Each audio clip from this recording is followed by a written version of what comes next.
All right, what would happen if you gave up all grains for 2 weeks, 14 days? That's what we're going to talk about today. And yes, I'm talking about the breads, pasta, the cereal, the crackers, the biscuits, the waffles, the pancakes, the muffins, the donuts, etc., as well as the rice and the corn. Now, if we compare giving up sugar for 2 weeks to giving up grains for 2 weeks, I really think you're going to have way more benefit giving up the grains for 2 weeks, simply because what these grains do to your gut. Not only do you have this spike in blood sugar, but you also have a lot of inflammation. All right, let's unpack this topic. What's a grain? Well, a grain is a seed of grass, okay? Different types of grass. And in a grain, you have 3 parts. You have the bran, which is the fiber part, which has some B vitamins. You also have the germ part, which has some B vitamins, vitamin E, minerals, and phytonutrients. Then you have what's called the endosperm. Okay, that's where you have all the carbohydrate. This is where you have some more B vitamins, and this is where you have the protein. And I'm talking about gluten, okay? Gluten. So very few people are consuming just straight whole grain. Like they don't go and buy this grain and then come home and germinate it, soak it, getting rid of the phytic acid. So that way you don't have something that blocks your minerals. And then they don't then dry it out and then grind it into flour right away and then turn it into bread. That's not what happens. You go to the store and you either buy the product that's already done, or you might buy flour. And even if it's whole grain or whole wheat flour, it's been sitting on the shelf for quite some time. Now, the definition of whole grain is any mixture of bran, endosperm, germ, in proportion one would expect to see intact grain. And the FDA said if it's at least 51% whole grain, it can be considered or defined as whole grain. So you can basically have 49% refined grain with this whole grain, and it's whole grain. So here's the problem. As soon as they grind the grain, okay, they expose it to air and light and oxygen. That right there oxidizes and destroys the delicate fatty acids, the delicate vitamins. This is why back in the 20s and 30s and 40s, they started to fortify grains, okay? They started to add some so-called nutrients back into the grains because quite a few people were ending up with diseases like pellagra, which is a severe B3 deficiency, and beriberi, which is a severe B1 deficiency. And I think I recall a report, even in the early 1900s, there were like 7,000 people who died of pellagra, which is the B3 deficiency, because of these grains. So they ended up adding in some synthetic version of vitamins back into this grain to try to bring it back to where it was, because in the refining process, you end up stripping out a lot of the nutrition. So they put back in iron, B1, B2, B3, folic acid, and calcium. And you can imagine the quality of those vitamins are definitely probably the lowest list. They're made from petroleum and they just stick them in there. Not too impressed with that. The problem is when you eat grains that have been fortified, which it's mainly in America and in a few other countries, but certain parts of Western Europe, and I think Italy, don't use this fortification crap. And so this is why when you eat grains in other parts of the world, if you're not in the US, you don't nearly get the bloating. The grain doesn't sit in your gut like a iron weight because there's iron in there, right? Plus, they do use a different type of grain as well. But that fortification is not good on your digestive system. So when they actually refine the grain, okay, you end up eating the product.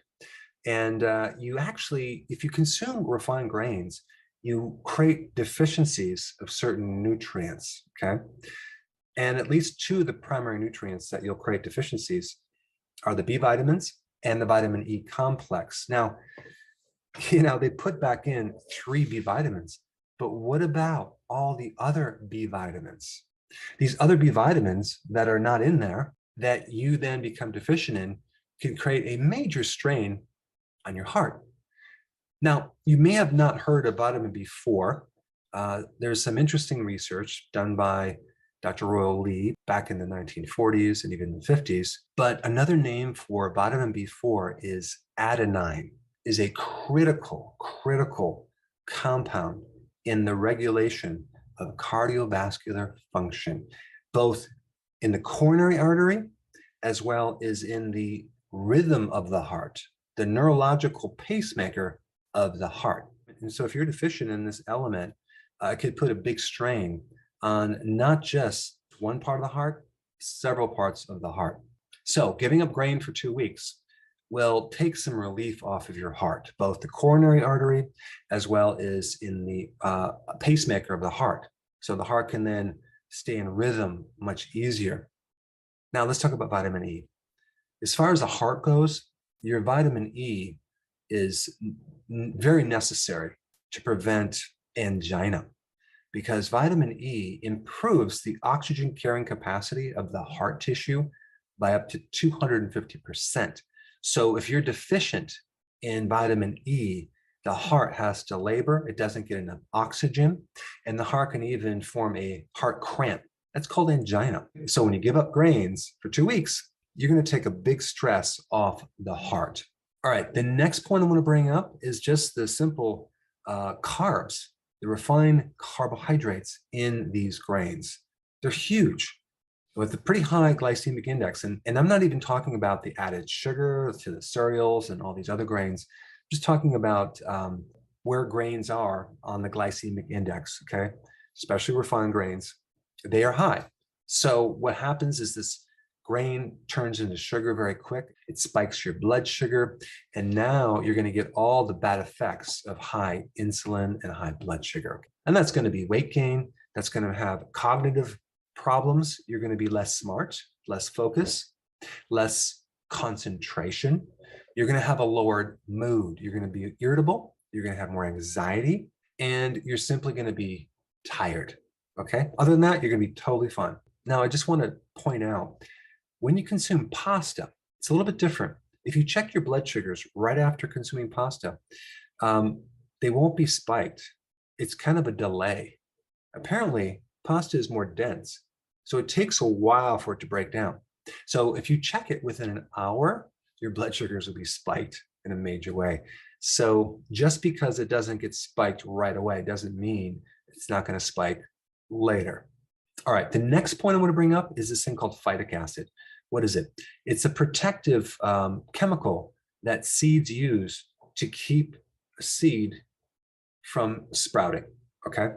And when you consume grains with phytic acid, because you didn't germinate them or soak them, okay, what happens is you now are going to have a difficult time absorbing minerals like zinc, like iron, like calcium, things like that. So this is why grains inhibit your ability to absorb minerals, trace minerals. So by getting off grains for 2 weeks, guess what? No phytic acid. And you finally get to absorb these wonderful trace minerals. That's going to be cool. And there's a whole chain reaction of positive things that are going to happen just from that. All right, the next point I want to bring up is the reduction of gut inflammation when you stop eating grains. Why? Because of gluten. Gluten is one of the most inflammatory things for the gut that you can consume. So many people have a gluten intolerance, okay? They just can't tolerate it, or they have a severe allergy to gluten. It's a protein. And even if it doesn't directly affect the gut, it affects other parts of your body. There's a lot of information on that. I will put a link down below, but it's going to affect the pain in your gut. It's going to affect bloating, distension. You're going to feel like you're pregnant after you eat grains. That was me. You're going to have pain in your stomach. That was me. And anything that's going on with the gut is going to be going on with the brain. So if you have gut inflammation, guess what? It's going to affect your brain. You're going to have brain fog. You're going to have all sorts of behavioral issues and mood problems and anxiety and even depression. The list goes on and on and on. That's not all. We got more. If you don't eat grains, okay, there's no fortification. So we'll have less bloating from that. You're going to feel like, oh, wow, my stomach isn't so bloated. Now, Also, grains are high in omega-6 fatty acids, and those are the things that create inflammation. So guess what? You're going to have a lot less inflammation, not just in your colon, but through the whole body. So if you have arthritis, chances are that arthritis might actually disappear. All right, number 8, you're going to have less fluid retention because these are refined grains usually, okay, mostly refined grains, refined carbohydrate. You're going to hold a lot of fluid. And so an average person is probably holding minimally 13 pounds of excess fluid when they do high carbs. So getting rid of the grains for 2 weeks, you'll probably lose at least 13 pounds of fluid. That's going to be cool. Also, you're going to sleep better. There's going to be more hormonal balance. There's going to be less effect on the neurotransmitters in your brain, like dopamine. And you're going to just feel calmer. You're going to feel stress-free, okay? And then you're going to sleep better.